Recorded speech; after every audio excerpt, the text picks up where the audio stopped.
Now at 5 and streaming on crossroadstoday.com, a Bloomington boy killed walking to school. 9 years later, his family refuses to give up. Plus, Victoria County commissioners consider $35 million in spending without voter approval.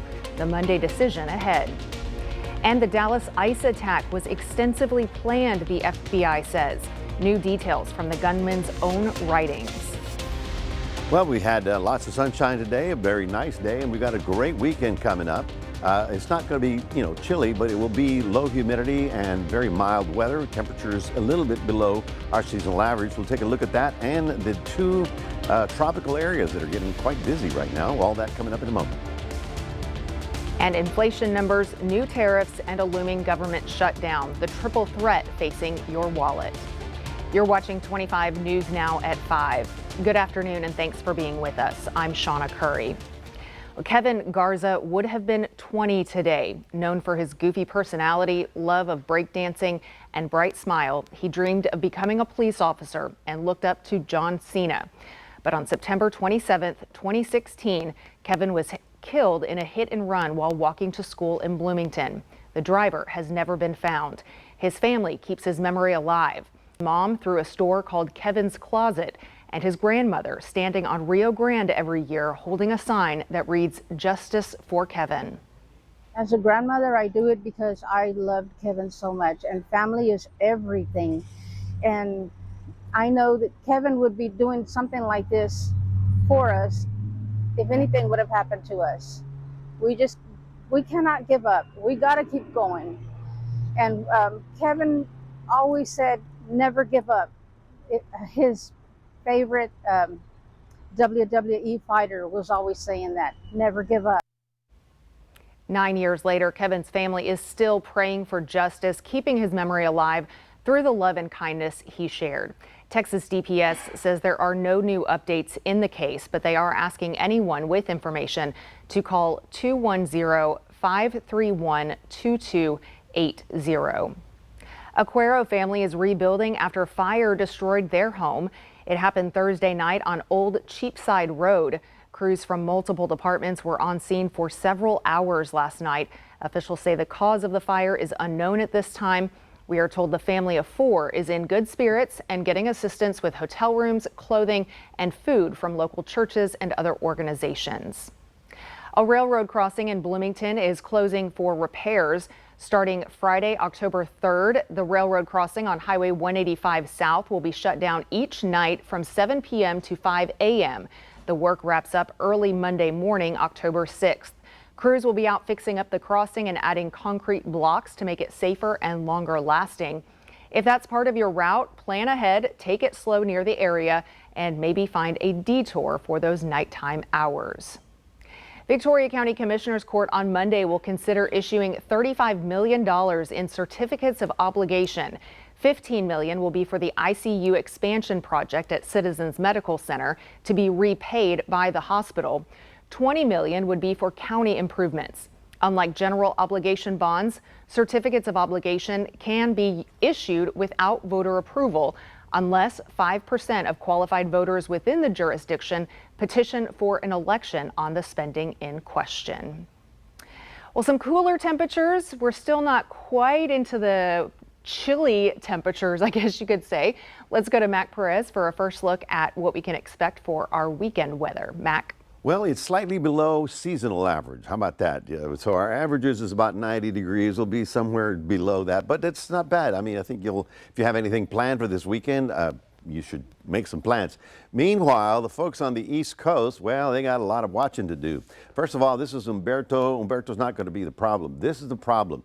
It's not a tropical storm yet, but this is going to be Imelda. It's producing heavy rain in the Caribbean, and then it's going to go right into the Carolinas. Now, whether or not it's a tropical storm or a hurricane, you saw what happened a year ago with Helene. So the people in the mountain states of the eastern seaboard have to be watching this very carefully. We'll have more information for you coming up in just a few minutes. Back to you, Shauna. Knowing your neighbors can help reduce crime. That's the idea behind National Night Out. This year, Victoria is celebrating National Night Out on Tuesday, October 7th, with block parties around town. It's a chance to meet your neighbors and the police officers and first responders who help keep our community safe. Officer John Turner with the Victoria Police Department says building these positive connections is a simple but powerful step in preventing crime.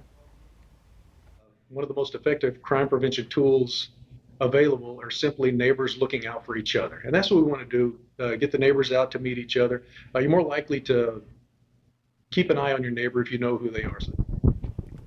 The National Night Out kickoff party is tomorrow from 5 to 8 p.m. at De Leon Plaza in downtown Victoria.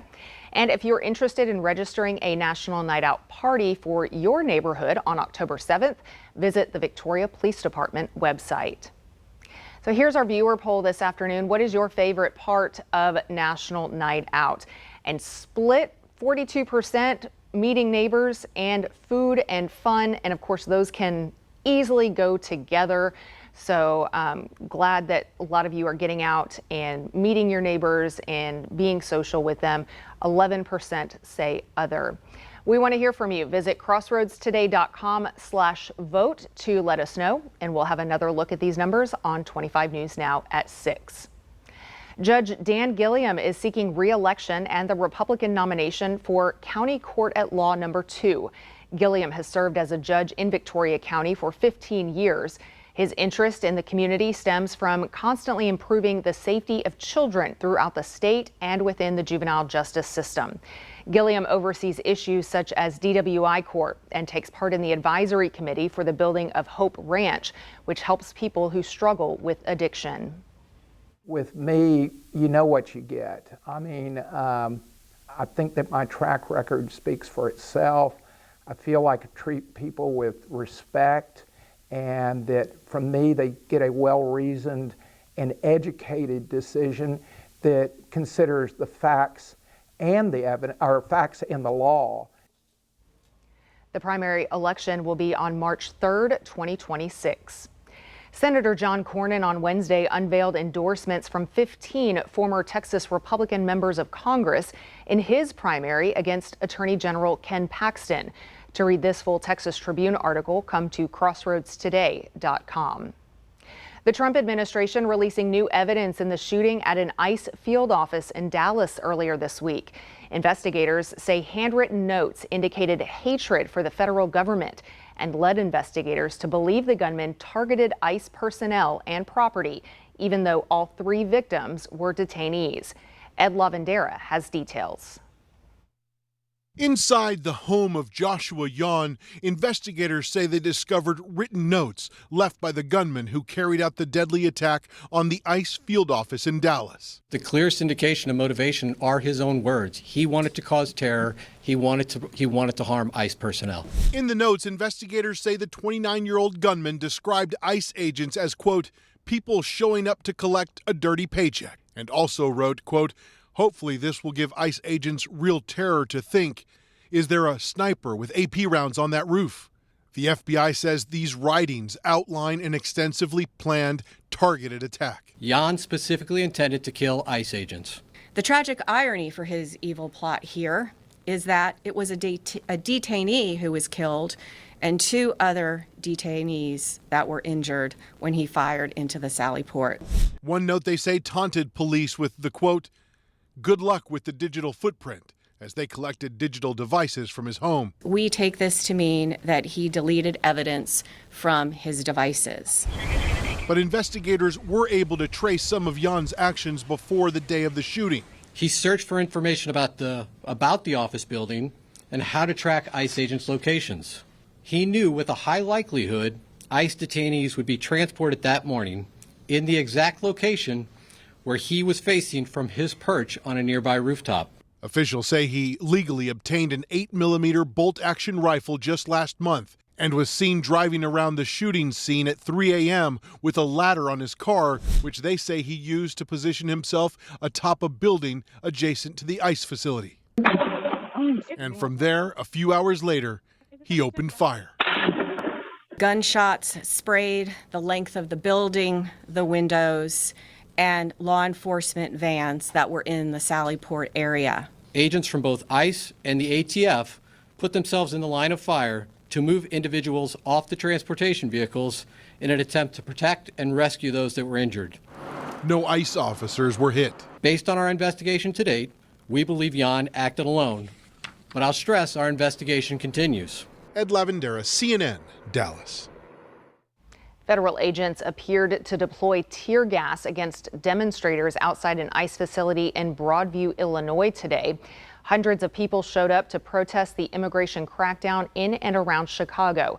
Some tried to keep federal vehicles from entering and leaving the facility. Federal agents set up tall gates to block protesters from getting to the entrance. At least one protester was detained. Tonight, new inflation numbers, new tariffs, and new pressure to avoid a government shutdown. President Trump announcing new duties on kitchen cabinets and what you might have inside. ABC's Melissa Adon has the story.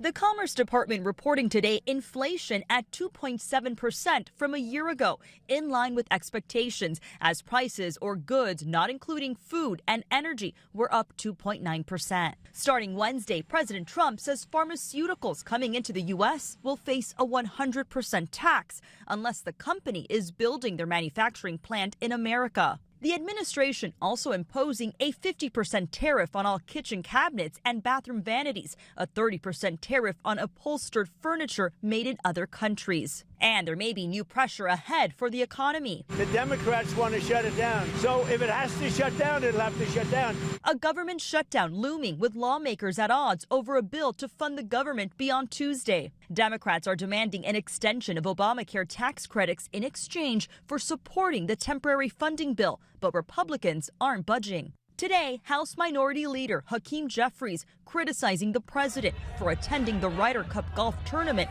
rather than negotiating a deal. Democrats are here in the Capitol, ready, willing, and able to sit down with anyone at any time and at any place in order to find a bipartisan path forward to fund the government. As for the tariffs, they could significantly raise the price of medication. Now, the president's seeing this as a way to pressure Big Pharma to ramp up production here in the U.S., but that could take years. Melissa Adon, ABC News, Los Angeles.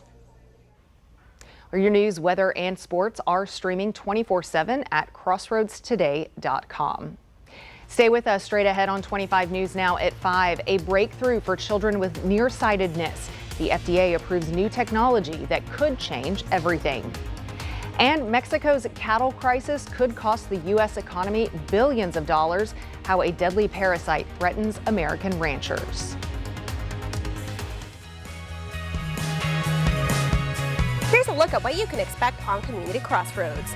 We hear from the Victoria Fire Department, Nazareth Academy, Discover Victoria, and we learn about a reunion in Bloomington.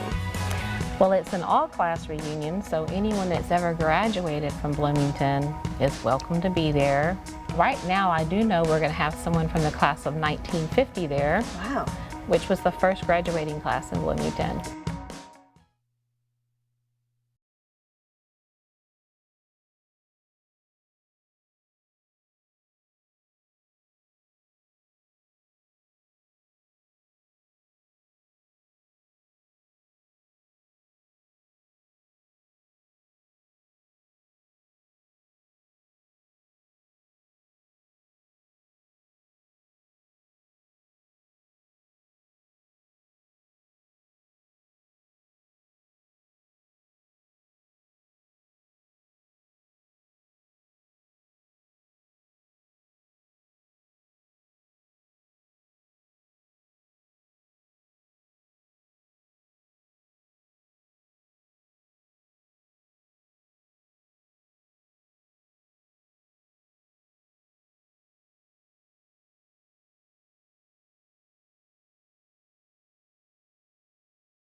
There's a new tool on the way to help children with nearsightedness. Thursday, the U.S. Food and Drug Administration announced it is authorizing the sale of special lenses that can correct vision and slow the progression of myopia. The eyeglass lenses can be worn by children as young as 6.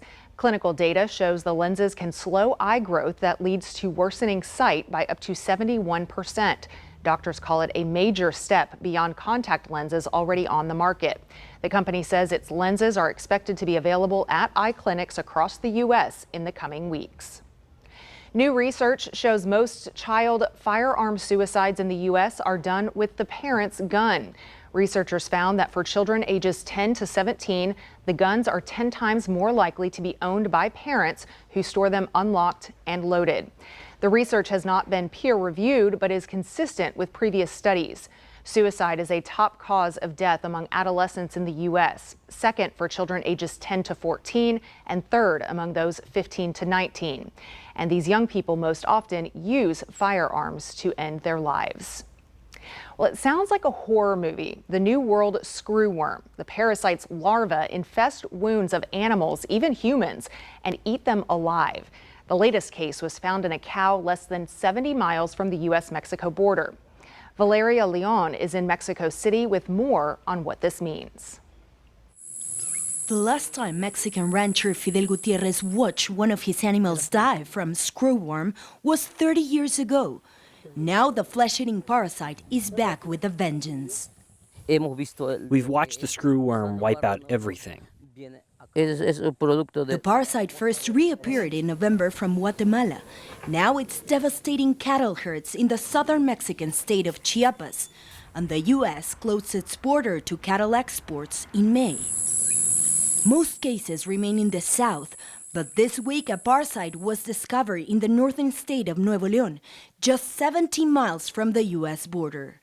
An outbreak of the New World screwworm in the state of Texas is estimated to cost U.S. livestock producers approximately $1 billion. With pressure mounting from the U.S. to control the infestation, Mexico is blaming illegal cattle crossings along its remote southern border. They come in through the area of Benemérito de las Américas. In the town of Benemérito de las Américas, the economy depends largely on smuggling livestock. This is one of the illegal cattle crossings from Central America to Mexico. Smugglers use this spot hidden in the jungle along the Sumacinta River on the Mexico-Guatemala border to slip cows into Mexico every day. The U.S. and Mexico signed emergency measures in September to quell the crisis and eventually reopen the border to Mexican cattle. In Chiapas, Mexico, I'm Valeria Leon. Shortly before her death in 2024, Maria Brañas Morera became the world's oldest living person, making it to 117 years old. And now researchers think they may know why. They studied her blood, DNA, and lifestyle and say her longevity came down to a mix of great genes and healthy habits. She lived in the countryside, stayed active, avoided alcohol and smoking, and followed a Mediterranean diet rich in olive oil. And one more secret, she ate 3 servings of yogurt every day, which scientists say may have kept her gut as young as someone decades younger. Pretty interesting findings. So yogurt is the answer. Yogurt and good genes. And living better. My friend used to say, if I was going to last this long, I would have taken better care of myself.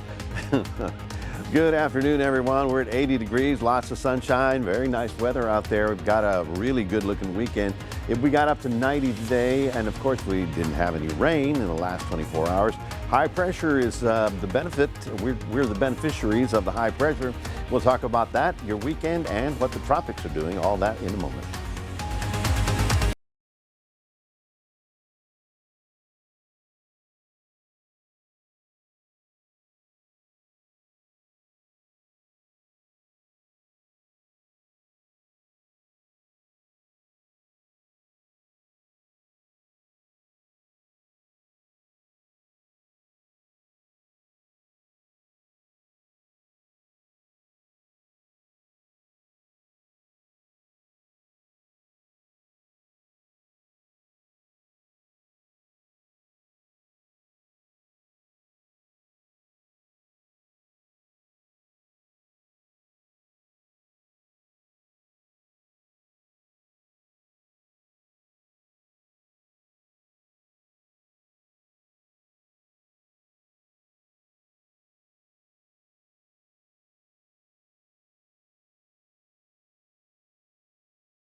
Overall, I thought it was a great week. You know, we started off real sticky and humid. Then we had the real good rain because, you know, the coastal areas got 2 to 4 inches of rain.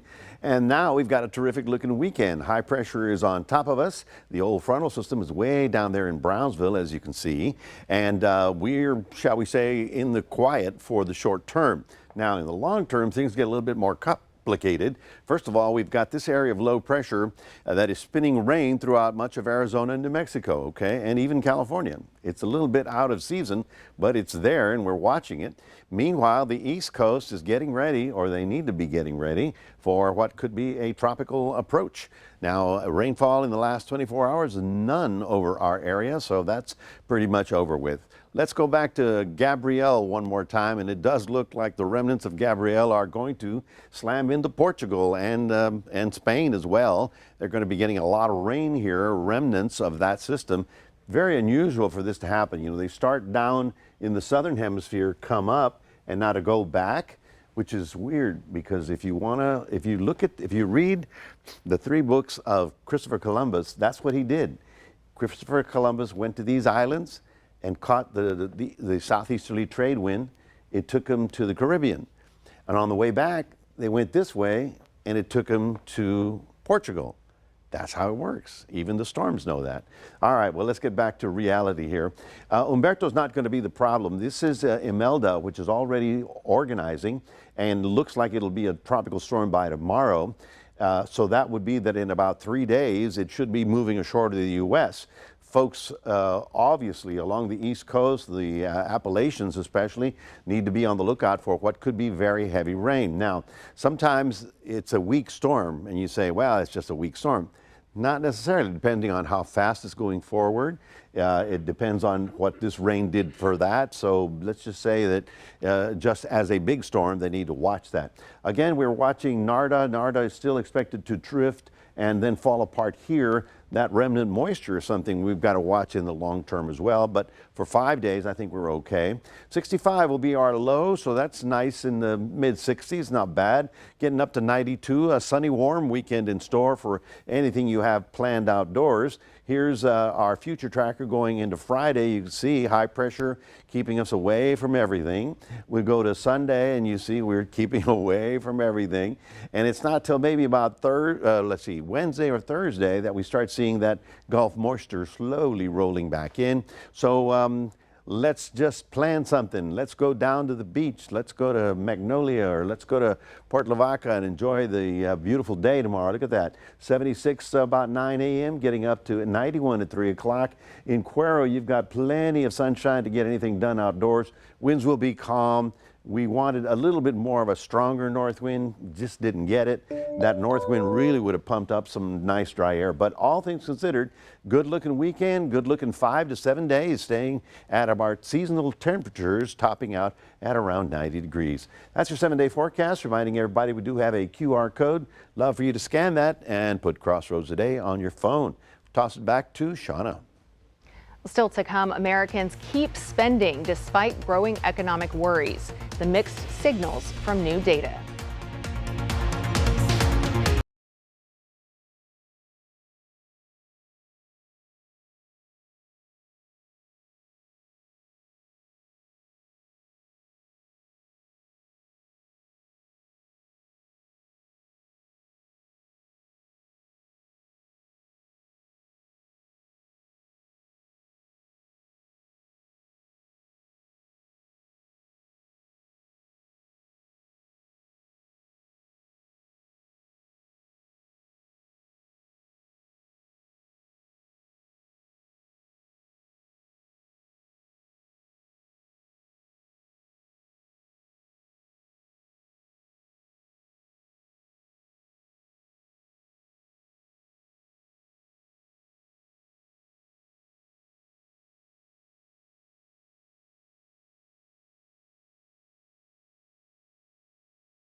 Wall Street ending the week in the green, closing with gains today. The Dow up 300 points, the S&P 500 climbing 39 points, and the Nasdaq rose 99 points. The price of oil rose 35 cents to $65.33 per barrel.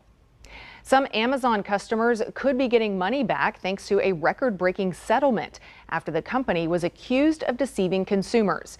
Here's ABC's Andrea Fujii.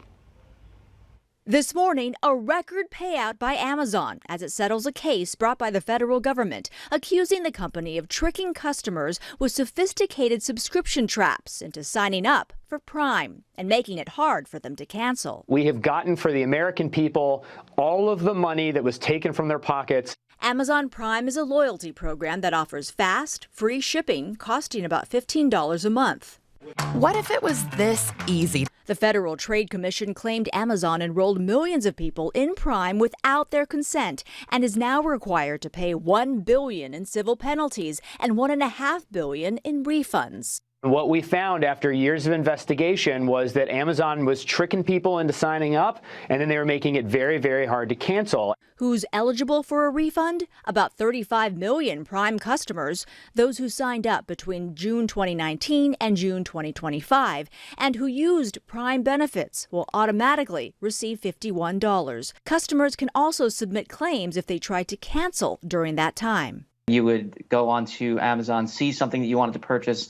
There would also be an area where you would then be able to sign up for a Prime membership, and it would kind of be cloudy as to which one you were clicking, and then you were signed up. Amazon admits no wrongdoing, saying they have always followed the law, and this settlement allows us to move forward and focus on innovating for customers. Amazon is also required to create a clear and conspicuous button to help people decline or cancel their subscription. Although this $2.5 billion settlement is a big win for the FTC, Amazon makes about that much money in sales nearly every 33 hours. Andrea Fujii, ABC News, New York. The FAA is once again letting Boeing help certify the safety of its planes. That authority was pulled back after two deadly 737 MAX crashes in 2019 and again in 2022 for issues with the 787 Dreamliners. Now Boeing can issue airworthiness certificates, but only every other week. The FAA will handle the rest and says it is still keeping close watch on Boeing's production. This comes after Boeing pledged major changes to its safety and quality controls following last year's door plug blowout. Americans keep opening their wallets. Data from the Commerce Department shows consumer spending in the U.S. increased 0.6% from July. That's slightly higher than many economists had forecast, according to FactSet consensus estimates. This comes as inflation keeps moving upward, reaching a 6-month high. Another survey, this one by the University of Michigan, says Americans are becoming more pessimistic about the economy, worrying about those higher prices and the job market. Well, 2 Guinness World Records in one death-defying skateboard ride. We will show it to you coming up next. Former FBI Director James Comey indicted. Now President Trump vows there will be others after publicly calling on the AG to go after his enemies. Plus, 2 tropical threats that could impact the U.S. World News Tonight with David Muir is the most watched newscast in America.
Taking skateboarding to new heights. Oh my gosh. Literally. No. Brazilian skater Sandro Dias just broke not one, but 2 Guinness World Records. At 50 years old, he dropped in from the top of a 22-story building in Porto Alegre in Brazil, flying down what locals call the ultimate skate ramp. Yeah, there's no harness, no nothing. Okay. He hit a top speed of more than 103 kilometers an hour. That's about 64 miles per hour. So imagine driving down the highway while making a 70-meter descent. Not bad for a guy who was already nicknamed the king of the 540. Looks like he's adding Speed Demon to that list. Like Well- that's looks scarier than a roller coaster. Oh yeah, oh yeah. As But a straight drop. But that's a normal building. So what an 22-story building. what an attractive skate ramp for kids in Brazil. Yeah, I they go, mean- hey, let's go do the building. What do you think? Sure. And I mean, if he had fallen off, he's just body sliding, I guess, all the way He would down to the bottom. I He don't would've know. been- I don't know how you practice for that. Well, you don't. It's like You me just do it. It's like me skiing. You just go.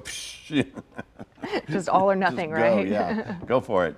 All the gusto. Hey, folks, a great looking weekend in store. We've got lots of sunshine. Temperatures being seasonal, they're a little lower. They're about 90, 92. So enjoy the weekend through 5 days. We've got gorgeous weather. End of next week, we start getting some of that humidity back in town. All right. Looks like a great weekend to get outside. Enjoy. Thanks for joining us. We'll see you back here at 6.